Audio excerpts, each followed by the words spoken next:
Hello everyone, आज हम class 10 science के चैप्टर नंबर 12 का लेक्चर नंबर 2 करेंगे। लास्ट वीडियो में हमने इलेक्ट्रिक करंट के बारे में पढ़ा था, इलेक्ट्रिक सर्किट पढ़ा था, स्विच का काम पढ़ा था, इन सब की एसआई यूनिट्स पढ़ी थी, चार्ज की, इलेक्ट्रिक करंट की। मतलब वो लेक्चर इंट्रोडक्टरी लेक्चर था। अगर किसी को वो लेक्चर में कोई डाउट होगा तो वो कमेंट सेक्शन में लिख देना और पहले उसको देख लेना, क्योंकि वो इंट्रोडक्शन क्लियर नहीं होगी तो फिर आगे का समझ नहीं आएगा। इस लेक्चर में हम पढ़ेंगे electric potential and potential difference. So without wasting time let's get started.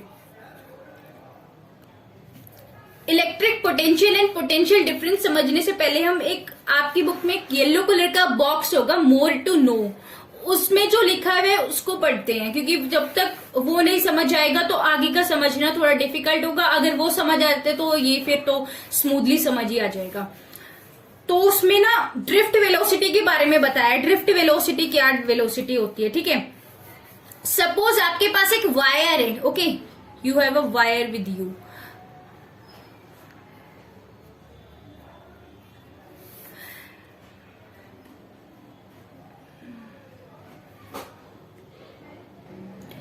तो क्या इस वायर में, ये पीस ऑफ वायर ऐसे ही रखा हुआ है, तो क्या इस वायर में इलेक्ट्रॉन मूव करेंगे, इलेक्ट्रॉन फ्लो करेंगे? The answer is yes, electron flow करेंगे। ऐसे फ्लो करेंगे, देखो ये एक ऐसे कर रहा है, एक ऐसे कर रहा है, एक ऐसे कर रहा है, एक ऐसे कर रहा है, ओके, एक ऐसे कर रहा है। मतलब कि रेंडम मोशन होगा, रेंडमली कोई भी कहीं पर भी मूव कर रहा है, ठीक है।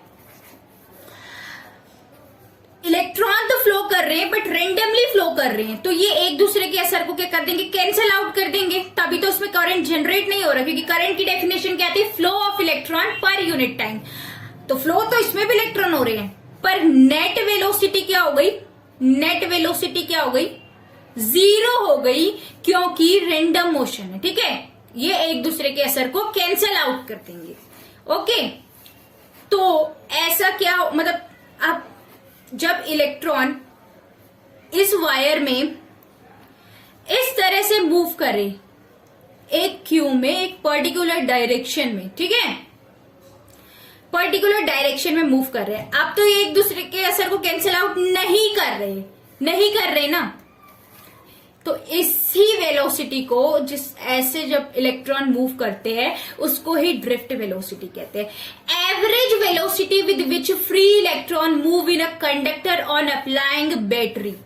इलेक्ट्रॉन तो पहले भी मूव कर रहे थे, फ्लो ऑफ इलेक्ट्रॉन तो पहले भी हो रहा था, बट रेंडमली हो रहा था, एक दूसरे के असर को कैंसल आउट कर रहे थे। लेकिन जब आपने इसको बैटरी से कनेक्ट कर दिया ना, बैटरी से कनेक्ट कर दिया, तो इसके बाद ये क्या होंगे, एक पर्टिकुलर डायरेक्शन में मूव करने लग जाएंगे। किससे कनेक्ट करने के बाद, बैटरी ने। तो ड्रिफ्ट वेलोसिटी कौन प्रोवाइड कर रहा है, आपकी बैटरी, ओके, बैटरी प्रोवाइड कर रही है। बैटरी पे 2 टर्मिनल होते हैं, देखो, एक पॉजिटिव चार्ज, एक नेगेटिव चार्ज, ओके। इलेक्ट्रॉन पे चार्ज क्या होता है, नेगेटिवली चार्ज होता है। और आपने पढ़ा था like charges repel each other, तो ये भी नेगेटिव और ये भी नेगेटिव, तो ये क्या होगा, एक दूसरे को रिपेल करेगा ना। मान लो यहां से इलेक्ट्रॉन आया तो ये रिपेल कर देगा, तो ये ऐसे मूव करेगा। तो इलेक्ट्रॉन की मूवमेंट की डायरेक्शन क्या हो गई, negative to positive, negative to positive direction electron की हो गई, ओके, क्लियर। ये ऐसे मूव करने लग गया, इलेक्ट्रॉन ऐसे मूव करने लग गया। तो ये ड्रिफ्ट वेलोसिटी कौन प्रोवाइड कर रहा है, आपका बैटरी प्रोवाइड करा रहा है, ठीक है। बैटरी लगाने से पहले नेट वेलोसिटी क्या थी, 0 थी। बैटरी लगाने के बाद कोई वेलोसिटी आई, क्योंकि अब ये पर्टिकुलर डायरेक्शन में मूव करने लगा, जिसकी वजह से करंट जनरेट होगा, ठीक है। तो वही होती है ड्रिफ्ट वेलोसिटी। ड्रिफ्ट वेलोसिटी ना बहुत कम होती है, drift velocity is very small, approx 1 millimetre पर सेकेंड, ठीक है। तो ये बहुत कम होती है, लेकिन जैसे ही आप स्विच ऑन करते हो, लाइट जल जाती है, ओके, बल्ब ग्लो करने लग जाता है। तो हाउ इज इट पॉसिबल, ये इसलिए पॉसिबल है कि सिर्फ इलेक्ट्रॉन की मूवमेंट ड्रिफ्ट वेलोसिटी पे डिपेंड नहीं करती, और भी फैक्टर्स है जिसपे इलेक्ट्रॉन की मूवमेंट डिपेंड करती है। जैसे कि मान लो ये वायर है, ठीक है, इसमें इलेक्ट्रॉन एक या फिर दो इलेक्ट्रॉन तो है नहीं कि ये एक इलेक्ट्रॉन है, ये मतलब एक इलेक्ट्रॉन है, यही मूव करेगा, यहां तक आने में इसको टाइम लगेगा। नहीं, इसमें ये ऐसे थोड़ी है कि मान लो ये एक इलेक्ट्रॉन यहां हो गया, एक इलेक्ट्रॉन यहां, दो इलेक्ट्रॉन या एक इलेक्ट्रॉन, इसमें बहुत सारे इलेक्ट्रॉन है, बहुत सारे इलेक्ट्रॉन है, ठीक है, ऐसे इतने सारे इलेक्ट्रॉन है, तो ये मूव जल्दी से कर जाएंगे ना, चाहे ड्रिफ्ट वेलोसिटी कम भी हो, आपस में ऐसे मूव कर रहे हैं। तो हाई डेंसिटी इलेक्ट्रॉन की होने की वजह से ड्रिफ्ट वेलोसिटी कम होने पर भी हमारी लाइट कितनी जल्दी बल्ब कितनी जल्दी ग्लो कर जाता है। Okay, clear? किसी को कोई डाउट होगा कमेंट सेक्शन में लिखना। I hope drift velocity is clear to you all.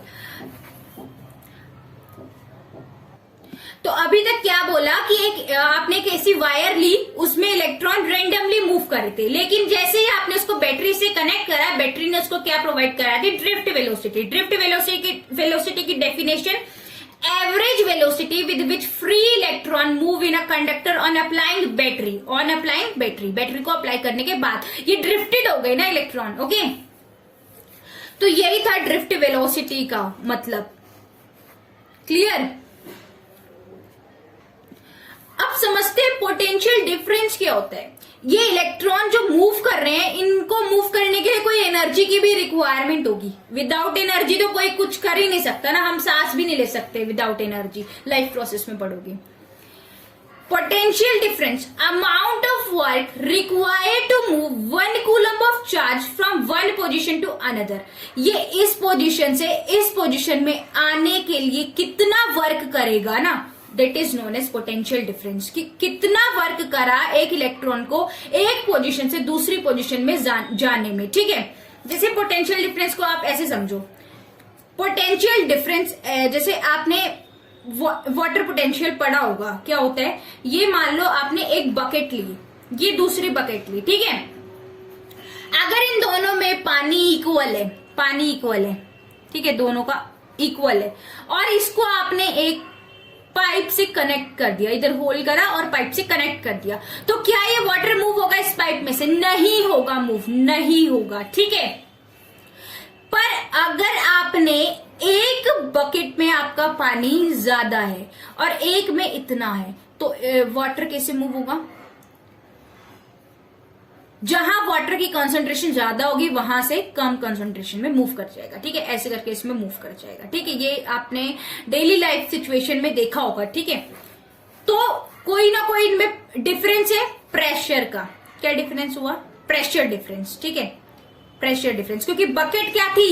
Equal amount की, इक्वल, ठीक है, इक्वल बकेट थी ये, इसका भी साइज इतना ही था और इसका भी साइज इतना ही है, पर इसमें आपने पानी ज्यादा भर रखा है और इसमें कम भर रखा है, जिसकी वजह से इस पे प्रेशर ज्यादा लग रहा है, इस पे प्रेशर कम लग रहा है। तो from high pressure to low pressure water क्या कर जाएगा? मूव कर जाएगा। यही प्रेशर डिफरेंस। वैसे ही पोटेंशियल डिफरेंस, जहां पर इलेक्ट्रॉन ज्यादा होंगे वहां से कम वाले जगह पे इलेक्ट्रॉन मूव कर जाएंगे। ठीक है, और ये इलेक्ट्रॉन की मूवमेंट की डायरेक्शन क्या होती है? Negative to positive terminal. Current की क्या थी? Positive to negative terminal. ये छोटी छोटी बातें याद कर लेना, एग्जाम में पूछ लेते हैं। ओके, तो पोटेंशियल डिफरेंस वो एनर्जी जिसमें एक इलेक्ट्रॉन मूव कर रहा है आपका 1 coulomb of charge from one position to another. ठीक है, कितना काम करा हमने एक इलेक्ट्रॉन को मूव कराने के लिए एक पोजीशन से दूसरी पोजीशन पे। ठीक है, क्लियर?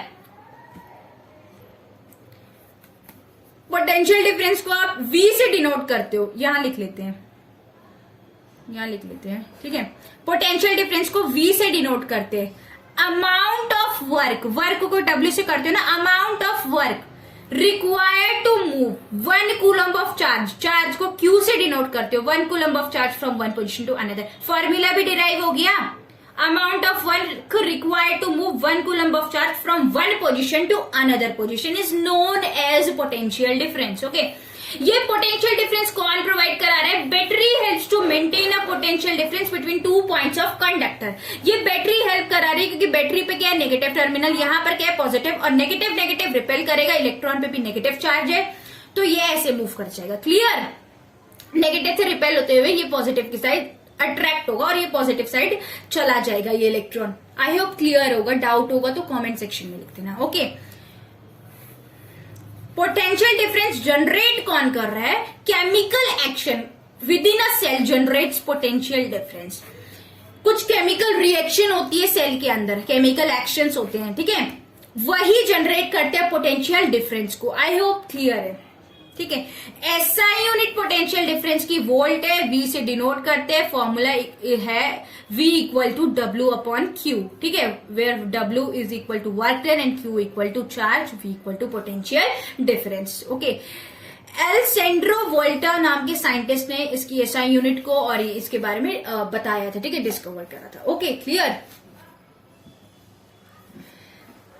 एग्जाम में क्वेश्चन आ जाता है डिफाइन 1 वोल्ट। डिफाइन 1 वोल्ट, हमने 1 एम्पियर डिफाइन करा था, उस तरीके से हम 1 वोल्ट को, मैंने क्या बोला था, जब 1 वोल्ट बोल रखा है, वोल्ट किसकी एसआई यूनिट है आपको पता होना चाहिए, पोटेंशियल डिफरेंस की एसआई यूनिट, ठीक है, पोटेंशियल डिफरेंस की एसआई यूनिट है, तो आप इसकी एसआई यूनिट को ही डिफाइन कर दो, आगे से 1 लगा दो, कितना इजी फॉर्म, कितना इजी डेफिनेशन बन जाएगी ना।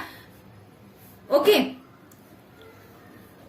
when 1 joule of work is required to move 1 coulomb of charge from one position to another, कोई डेफिनेशन में चेंज करा नहीं, बस वो जो आप ऊपर वर्क बोल रहे थे यहां पर आपने जूल बोल दिया, उसकी एसआई यूनिट बता दी, और जहां पर आप चार्ज बोल रहे थे वहां पर चार्ज की एसआई यूनिट कूलम्ब होती है, वो बता दिया आपने बस, और बाकी तो फॉर्मूला, बाकी तो डेफिनेशन पूरी की पूरी वही थी ना, बस आपने एसआई यूनिट को बता दिया। Okay, clear, clear, I hope clear होगा, ठीक है। तो इसको मेजर किससे करते हैं, पोटेंशियल डिफरेंस को, एक वोल्ट मीटर को, पोटेंशियल डिफरेंस को आप वोल्टेज भी बोलते हो, ठीक है, और तो वोल्ट मीटर से इसको मेजर करते हो पोटेंशियल डिफरेंस को।